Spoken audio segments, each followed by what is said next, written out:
Salut à tous et bienvenue dans la Minute Cyber. Aujourd'hui, on fait un tour d'horizon rapide des 10 dernières infos brûlantes du monde de la cybersécurité pour ce 1er juillet 2025.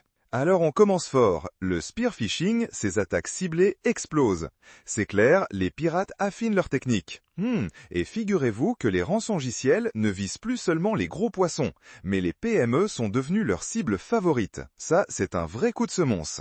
Du coup, la solution est simple mais vitale, l'authentification multifacteur, le MFA, devient absolument impérative. Pas le choix pour se protéger.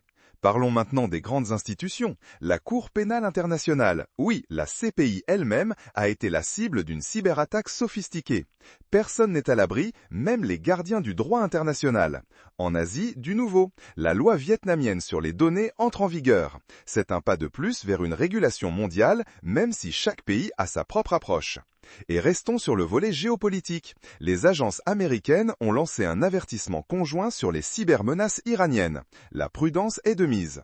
Les conséquences peuvent être dramatiques, hélas.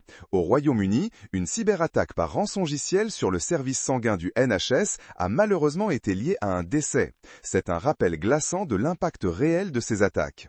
Et toujours au Royaume-Uni, les attaques contre MNS et Coop ont été classées événements cyber de catégorie 2. Ça montre l'ampleur des dégâts. Mais il y a aussi de bonnes nouvelles, ou du moins des parades réussies. Cloudflare a réussi à atténuer une attaque DDoS record de, tenez-vous bien, 7,3 terabits par seconde. C'est comme arrêter un tsunami numérique. Impressionnant. Enfin, pour finir, le groupe cybercriminel Scattered Spider se tourne désormais vers le secteur de l'assurance aux États-Unis. Ils sont toujours à l'affût de nouvelles proies. Voilà pour ce rapide tour d'horizon de l'actualité cyber du jour. N'oubliez pas, la vigilance est de mise et la cybersécurité, c'est l'affaire de tous. Restez connectés et protégés. On se retrouve très vite pour une nouvelle édition de la Minute Cyber. Prenez soin de vous.